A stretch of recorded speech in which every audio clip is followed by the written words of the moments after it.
Hola, ¿cómo están? Soy Efraín Benzaquén y les traigo un segundo video del sistema endocrino. Vamos a hablar de la glándula hipófisis o pituitaria. Ahí vamos. Bueno, vamos a centrarnos ahora en la principal glándula endocrina. Y digo la principal porque es la glándula endocrina reguladora del resto de los órganos y tejidos endocrinos del organismo y además porque tiene una fina relación anatómica y funcional con el hipotálamo, que es un conjunto de núcleos de la base del encéfalo, es decir, es la glándula que relaciona el sistema nervioso central con el sistema endocrino. Es una glándula neuroendocrina que está unida al hipotálamo por una porción posterior puramente neural, a la cual se adhiere una porción anterior que tiene un origen epitelial y glandular que se llama adenohipófisis. Acá lo vemos en el dibujo, en marrón tiene todo lo que es el tejido neuronal, toda la base del hipotálamo, que parte del tercer ventrículo.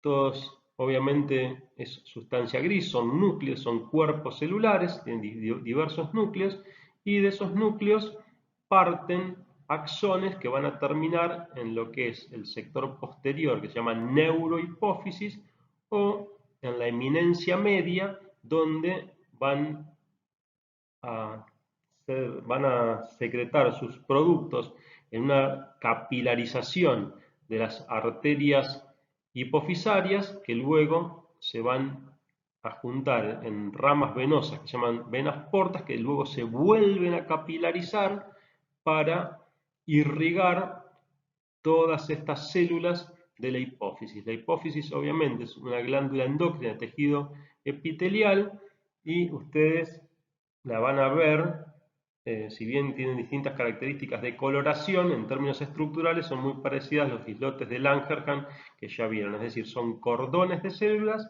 rodeadas por tejido conectivo y muy vascularizadas. Lo interesante es que a través de este mecanismo todas las hormonas liberadoras que produce el hipotálamo y las inhibitorias también, por supuesto, van a tener una íntima relación con las células de la adenohipófisis. Y luego las células de la adenohipófisis secretan sus productos hacia la sangre que van hacia la circulación general para alcanzar los órganos diana y algunas vuelven sobre el hipotálamo para potenciar los mecanismos de feedback.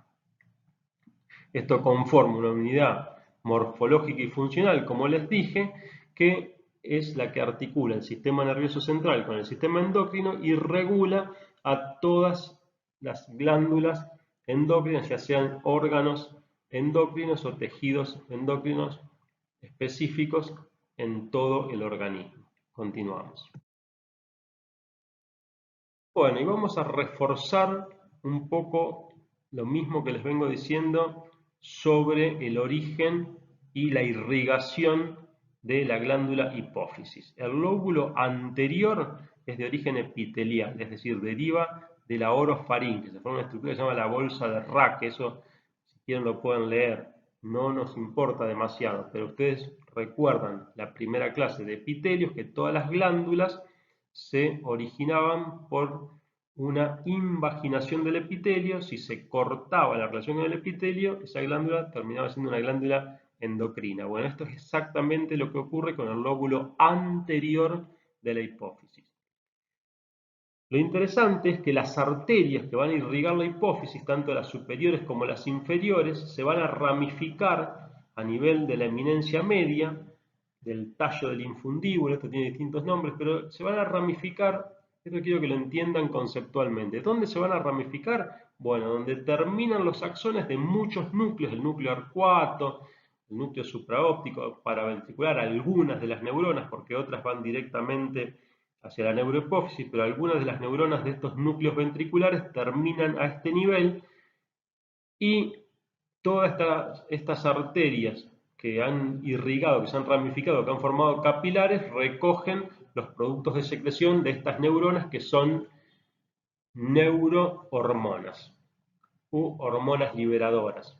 o podemos llamarlas también directamente hormonas, si quieren, esto ya se lo aclaré en una diapositiva anterior. Toda esta ramificación de capilares que recoge todas estas secreciones de origen neurológico hipotalámico, luego empiezan a confluir, forman venas, y esas venas se dirigen hacia la adenohipófisis, donde se vuelven a ramificar, donde se ve como se ve perfectamente acá en el esquema. Esta ramificación obviamente se mezcla con sangre arterial pura, igual que ustedes recuerdan en el hígado, pero eso no es lo importante desde el punto de vista funcional, sino que lo importante desde el punto de vista funcional es la ramificación de estas venas porta para hacer que todas estas hormonas estimulantes o inhibitorias, pero todas estas neurohormonas que vienen del hipotálamo, entren en íntimo contacto con todas y cada una de las células y de los cordones celulares de la adenohipófisis. Esto se llama sistema porta hipotálamo hipofisario y es un mecanismo que permite la íntima vinculación entre el sistema nervioso y el sistema endocrino y los mecanismos de retroalimentación. Continuamos.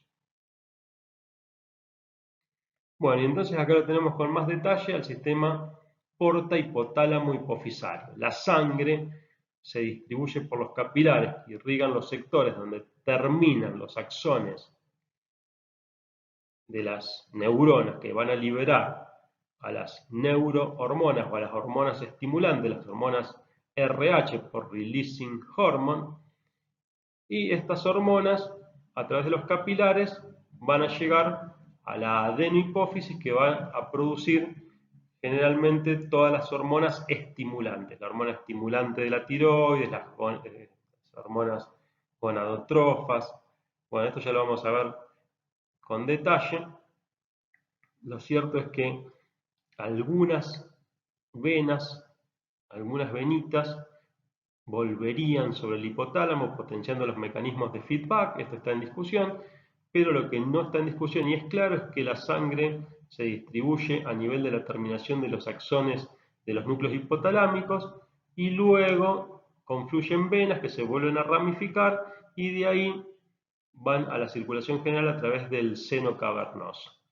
Esta estructura permite, lo reitero, la regulación de todo el sistema endocrino porque de acá es de donde van a partir todas las hormonas estimulantes de las distintas glándulas. Por su parte, lo que es la hipófisis posterior puramente neural va a ser la encargada de liberar neurohormonas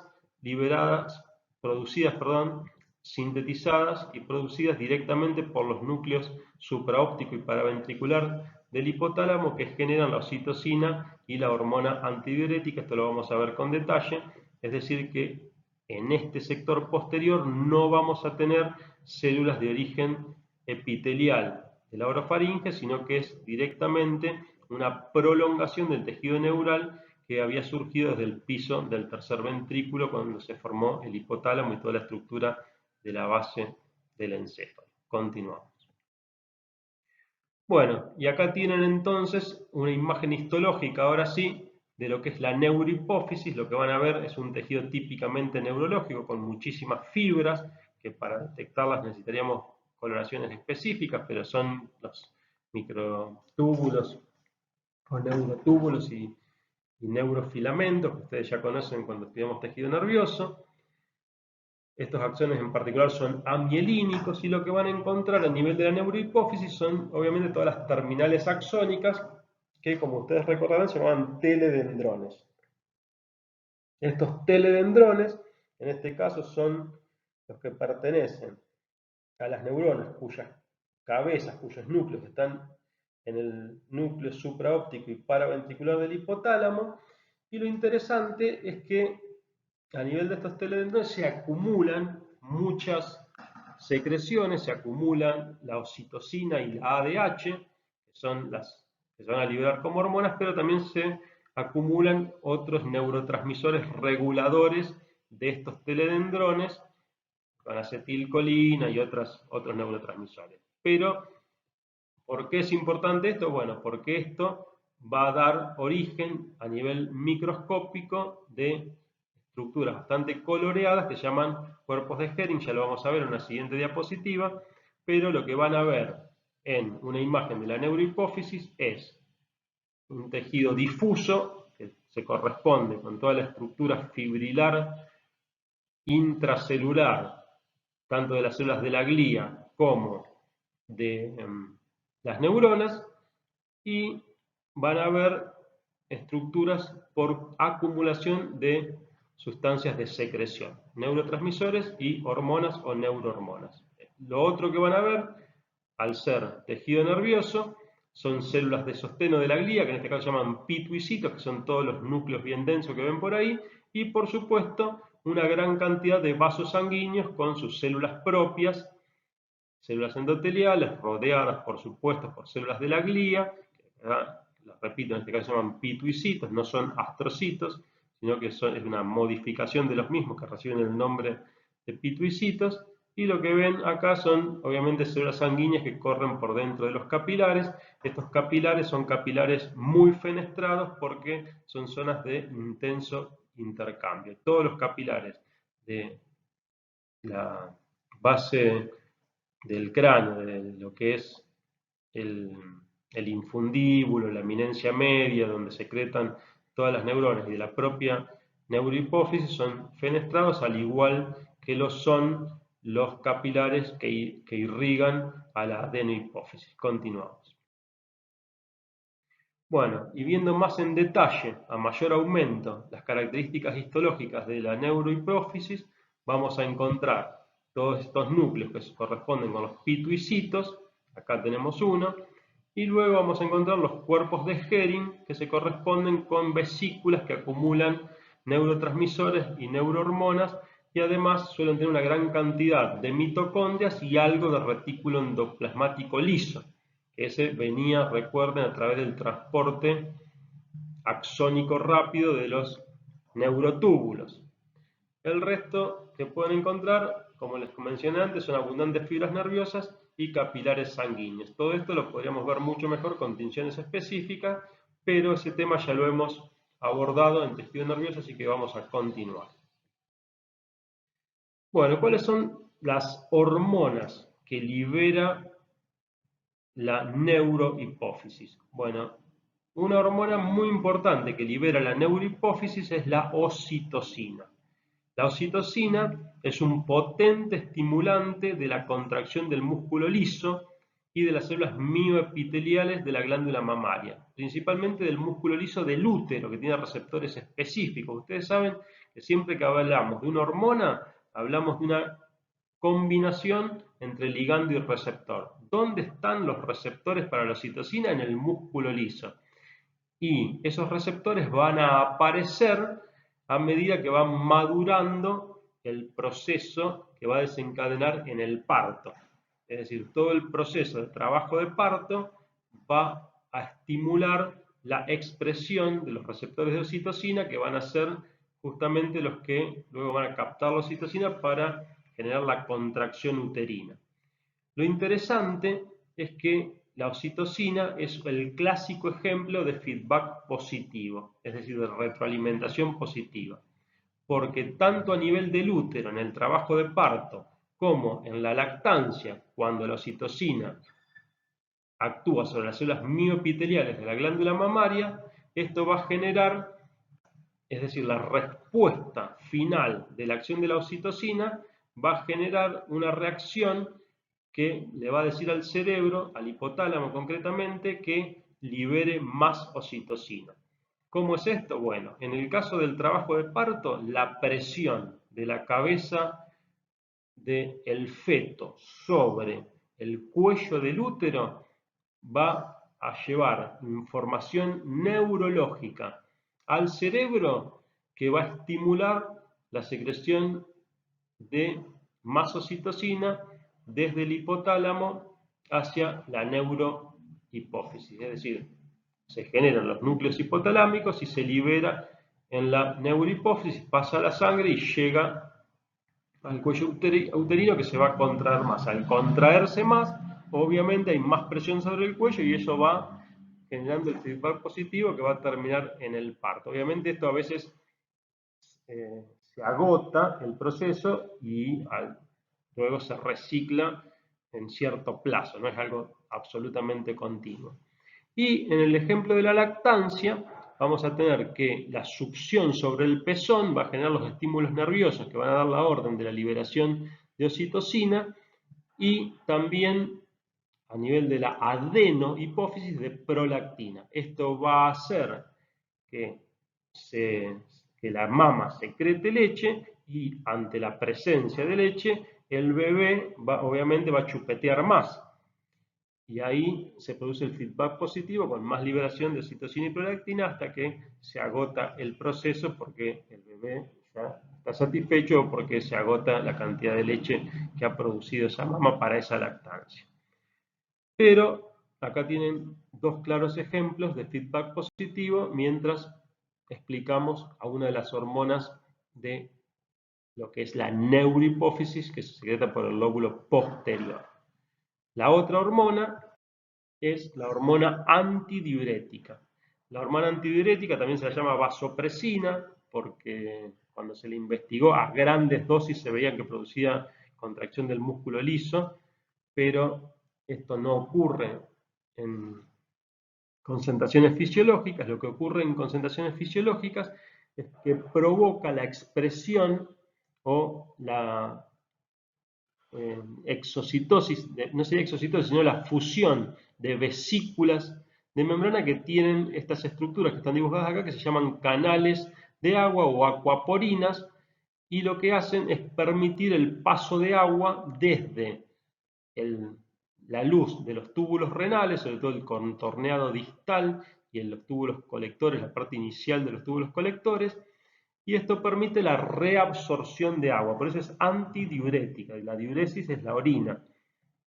Y si es antidiurética va a disminuir la cantidad de orina. ¿Cómo hacemos para disminuir la cantidad de orina? Y bueno, sacamos el agua, que es el principal componente de la orina. ¿Cómo lo sacamos? Bueno, abrimos en la membrana apical de la célula y también en la membrana basal canales que permitan el paso de agua. El aumento de la osmolaridad, es decir, si nuestra sangre tiene mucha concentración de solutos y poca agua, va a estimular la secreción del ADH a nivel principalmente del hipotálamo, pero también hay receptores específicos en el corazón que también reaccionan por una disminución de la volemia, es decir, de la cantidad total de sangre, y también hay receptores en los riñones que por un mecanismo neurológico le van a decir al hipotálamo que libere más hormona antidiurética. Continuamos. Bueno, vamos a centrarnos ahora en la adenohipófisis. La adenohipófisis es el órgano endocrino regulador de la mayoría de las glándulas endocrinas y está finamente articulado y regulado por el sistema nervioso central a través de los mecanismos de feedback o retrocontrol, ya sean positivos o negativos. Es decir, tiene una vinculación anatómica y una vinculación funcional estrecha e íntima con el sistema nervioso central, específicamente a través del hipotálamo.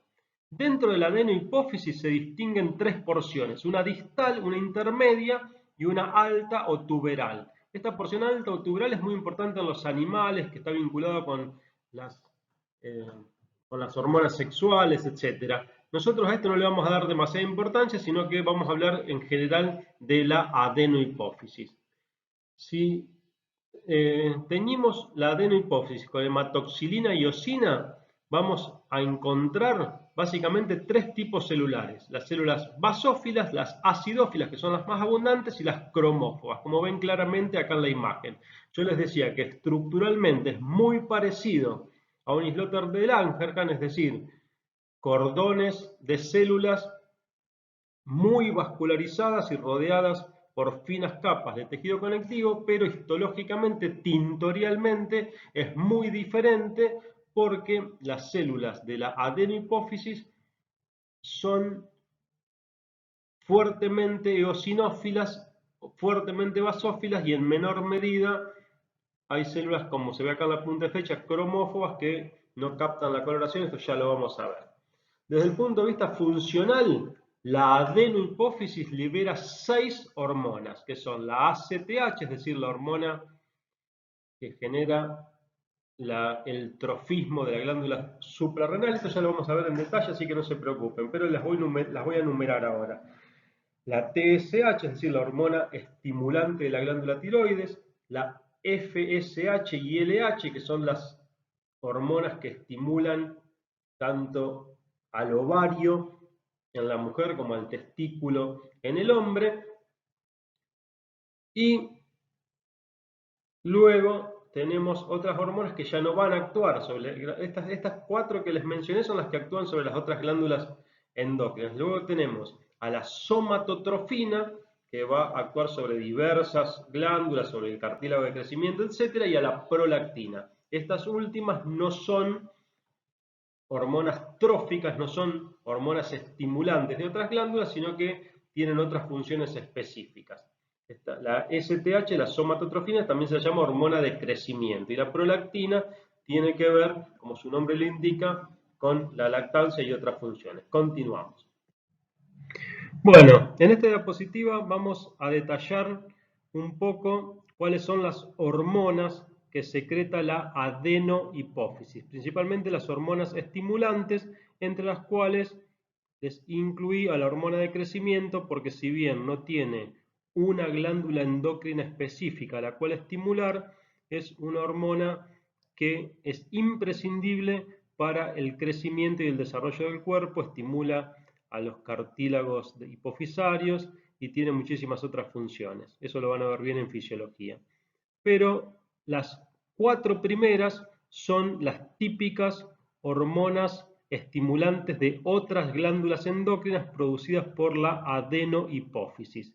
La primera es la ACTH o adrenocorticotrofina, es decir, la H es de hormona, por eso no se las aclaré en ninguna de las siglas que les presento en esta diapositiva.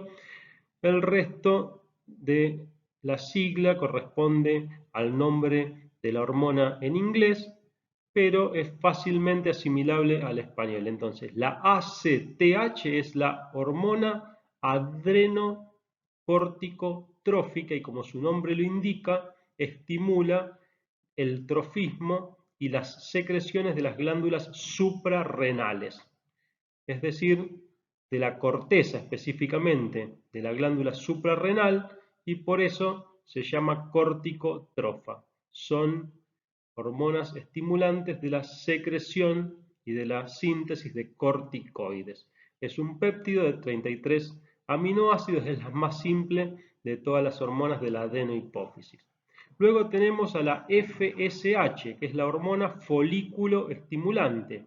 Esta es una glucoproteína de 2 cadenas.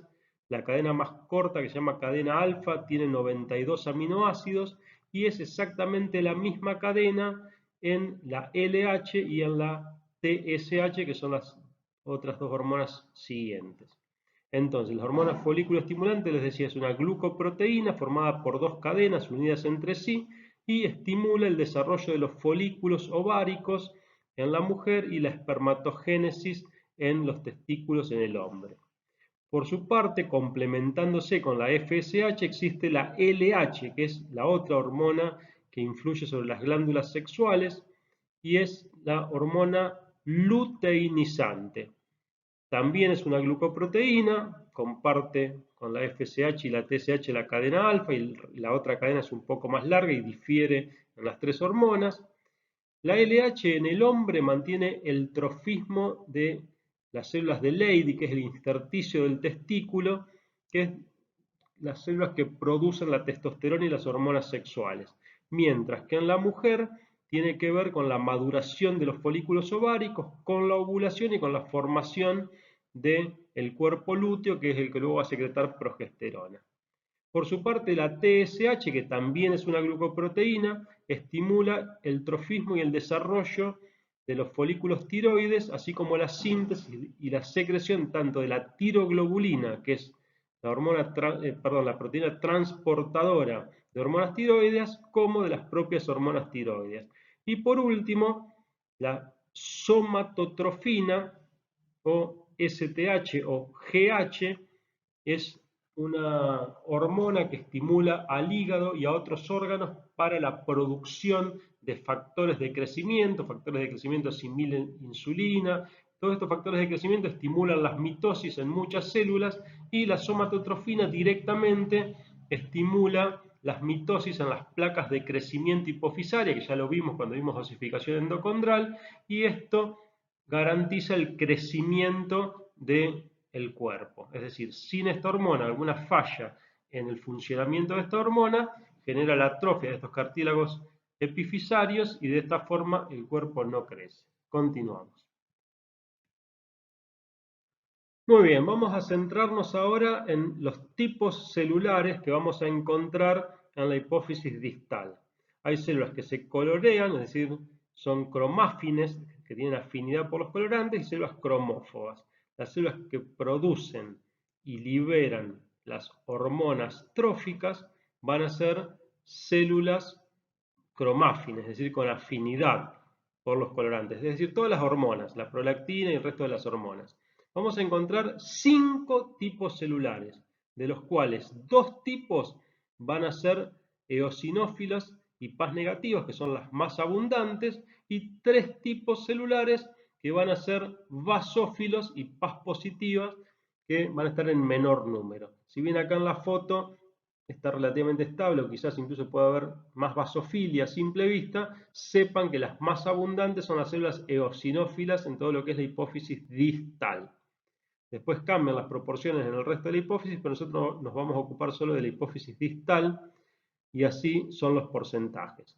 Somatotrofas, es decir, productoras y liberadoras de hormona de crecimiento, aproximadamente son el 50% de las células. Son acidófilas y Paz negativas, son de tamaño mediano y de núcleo redondo central.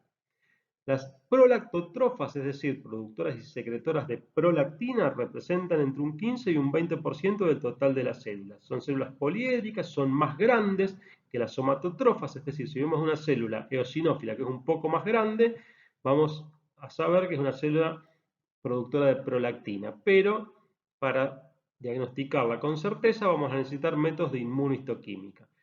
Estas células eosinófilas son Paz negativas y las basófilas son Paz positivas. ¿Cuáles son las basófilas? Las productoras de corticotrofina, que sintetizan en principio una proopiomelanocortina, una molécula de la cual se desprende la ACTH y se desprenden muchas moléculas, se llama proopiomelanocortina, como su nombre lo indica, opioides, melanina, es una molécula grande de la cual se desprenden muchas otras hormonas, pero en el caso de la hipófisis son las productoras de ACTH, es decir, de hormona estimulante de la corteza suprarrenal. Representan también entre un 15 y un 20%, dentro de las basófilas son las más abundantes, son células poliédricas de núcleo redondeado excéntrico, son basófilas y son Paz positivas. Luego tenemos a las gonadotrofas, que secretan, producen y liberan FSH y LH, es la misma célula, representan aproximadamente un 10% del total de las células de la hipófisis distal, son células pequeñas de núcleo excéntrico, son Paz positivas y son muy basófilas, son las más basófilas dentro de las células basófilas. Y por último tenemos a las células tirotrofas, productoras de TSH, que son menos del 5%, son basófilas, son poliédricas grandes y son muy positivas para la reacción de Paz. Continuamos. Bueno, los otros tipos celulares que vamos a encontrar en la adenohipófisis son las células cromófobas, y dentro de las cromófobas están las células folículo estrelladas. Las células cromófobas forman cordones que rodean a las células cromafines y podrían tener distintas funciones, como ser células de reserva, ser células que participan de la regulación de la función de las células secretoras de hormonas. También, sobre todo en las células productoras de prolactina, se ve que luego de la lactancia, cuando se agota la prolactina, pueden verse como células cromófobas. Y luego tenemos a la particular célula folículo estrellada, que es una célula cromófoba que cumple una función específica rodeando, como envolviendo al resto de las células endócrinas, tiene varias ramificaciones, Y lo interesante es que estas células emiten estas ramificaciones que entran en contacto con otras células folículo estrellada y entre ellas tienen uniones nexo, es decir, que forman una red unida electroquímicamente. Esto ya lo habíamos visto para el primer parcial, así que ustedes lo tienen claro, y esto seguramente tiene que ver con la regulación de las secreciones. En la imagen vemos un corte con H y E donde sí se percibe mejor el predominio de células eosinófilas, y fíjense la diferencia de tamaño. Acá estas células grandes seguramente son las productoras de prolactina, mientras que las más abundantes y más pequeñas son las somatotrofas, y después tienen el resto de las células basófilas perfectamente señaladas, y las que son cromófobas son estas que no toman el colorante. Acá tenemos una, acá tenemos otra, están señaladas con la flecha, pero ustedes pueden buscar acá, por ejemplo. Bueno, obviamente que para saber el tipo celular específico tenemos que usar inmunohistoquímica. Continuamos. Bueno, y por último, vamos a terminar con lo mismo que empezamos, que son las hormonas hipotalámicas, estas neurohormonas hipotalámicas, que son las que regulan a la adenohipófisis, y a través de la adenohipófisis regulan al resto de las glándulas endocrinas del cuerpo. Entonces tenemos en verde a las que son estimulantes y en rojo a las que son inhibidoras. Las estimulantes ya las conocen, son los factores de liberación, son las hormonas liberadoras. Tenemos la liberadora de la somatotrofina, la liberadora de la adrenocorticotrofina, que estimula la síntesis de la proopiomelanocortina. Tenemos a las hormonas liberadoras de las gonadotrofinas, la FSH y la LH. Y tenemos a la hormona liberadora de hormona estimulante de la tiroides, que es la misma que estimula la producción y liberación de prolactina. Por otra parte, tenemos que de los núcleos hipotalámicos puede bajar somatostatina o dopamina. La somatostatina, que es la misma que secretan los islotes de Langerhans y las células delta en el intestino que están en el sistema neuroendocrino difuso, es la misma molécula. A nivel de la adenohipófisis inhibe la secreción de hormona de crecimiento, o sea que tiene un efecto antagonista con la hormona liberadora de somatotrofina. La hormona liberadora estimula la síntesis y liberación de somatotrofina, mientras que la somatostatina la inhibe. Eso se llama efecto antagonista. ¿Sí? Si el efecto se potenciara, sería un efecto agonista. ¿Se entiende? Bueno, y por último, tenemos a la dopamina, que inhibe la secreción de prolactina, es decir, que es antagonista de la TRH a nivel de las células prolactotrofas. Es decir, hay una célula específica que sintetiza y secreta prolactina, es estimulada por la TRH, pero es inhibida por la dopamina. Acá tenemos en el esquema todos los circuitos de retroalimentación, un esquema abstracto. Tenemos el hipotálamo secreta estas neurohormonas que estimulan a la adenohipófisis para que genere las hormonas estimulantes de las glándulas endocrinas.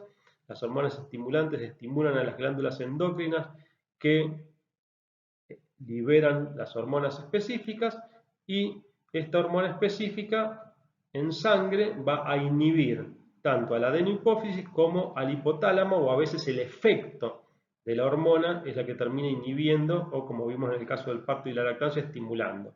Es interesante también que las hormonas estimulantes de las glándulas endocrinas periféricas tienen un efecto de feedback negativo sobre el hipotálamo, y acá puede haber una conexión venosa pequeña desde el plexo venoso postcapilar hacia el hipotálamo. Bueno, esto es todo, es bastante largo, espero que les haya sido útil y nos vemos en el próximo video. Chau, chau.